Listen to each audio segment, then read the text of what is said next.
संगत जी बड़े प्यार से बोलिएगा। धन्यकार जी। साथ संगत जी एक छोटी सी कहानी है, ताश आप लोगों के बीच रखने जा रहा, आशा है प्रमाण करेंगे। ये कहानी है जो चतुर चालाक बनते हैं उनके लिए। साथ संगत जी कहानी में है कि राजस्थान के किसी गांव में रामधन नामक एक किसान रहता था। सीधा साधा आदमी था मगर था बहुत चतुर। क्या मजाल कि कोई उसे धोखा दे जाए। उसके गांव में हमेशा पानी की कमी रहती थी। कुआं भी नहीं था, दूर से पानी लाना पड़ता था। रामधन के पिता हर किसी की बात पर भरोसा कर लेते थे, दूसरों की बात मानकर बेटे से लड़ झगड़ भी पड़ते थे। एक बार रामधन के पिता लड़ झगड़ कर कहीं चले गए। हफ्तों तक गांव वापस नहीं आए। रामधन को चिंता हुई। उसने उन्हें ढूंढ लाने का निश्चय किया। सर्दी का मौसम था। उसने 4 कंबल अपने साथ लिए और पिता को ढूंढने निकला। ढूंढते ढूंढते वह दूर निकल गया। एक हरा भरा गांव था। वह गांव बारामसी नदी के किनारे बसा होने के कारण उस गांव में जल से भरा एक कुआं था। एक किसान बैलों की सहायता से राहत चला रहा था।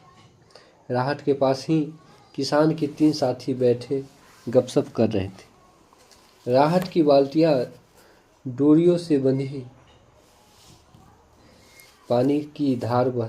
डोरियों से पानी की धार बहती हुई खेत सींच रही थी। रामधन ने यह देखा तो आश्चर्य में पड़ गया। इनसे पहले उसने राहत नहीं देखा था।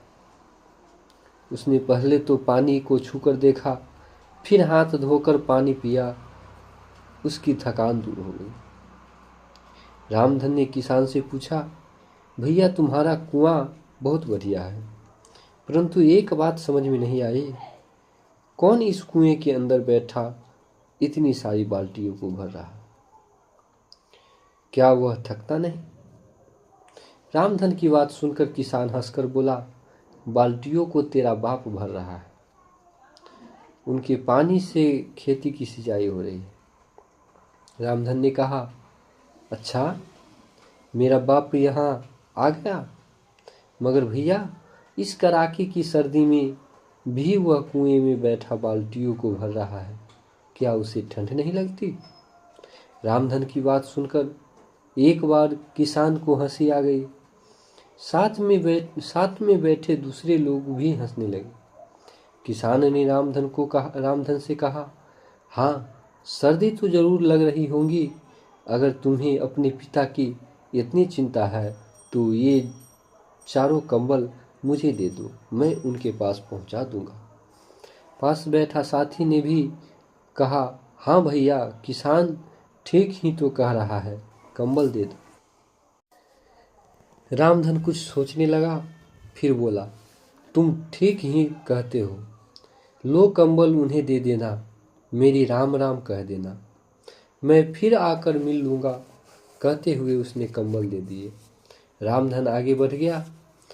उसके जाने के बाद किसान और साथी उसकी बेवकूफ़ी पर बड़ी देर तक हंसते रहे।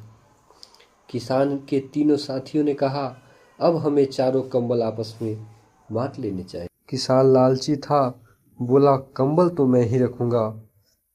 इतने पे उनके सभी साथी गुस्सा हो गए और सभी गांव वालों को सारी बात बता दी कि कैसे किसान ने रामधन नामक व्यक्ति को ठगा है। महीनों बीत गए। खेती में फसल लहलहाने लगी, कटने को हुई। जब किसान खेती का फसल काटने गया, काट कर चलाया, तो उसके बाद रामधन आ टपका और बोला, मेरे हिस्से की मुआवजा जो हुई वो मुझे दो। किसान बोला, कैसी मुआवजा? रामधन बोला, मेरे पिताजी ने जो तुम्हारे यहाँ काम की उसकी मुआवजा कौन देगा? सभी गांव वाले जुट गए और किसान से रामधन को उसकी मुआवजा के मुताबिक उसको अनाज दिलवाया। तो साथ संगत जी, इससे यही सीख मिलती है कि हमें किसी के साथ ठगी नहीं करनी चाहिए और लालच नहीं करनी चाहिए। सत्संग जी प्यार से बोलिएगा। धन्यवाद।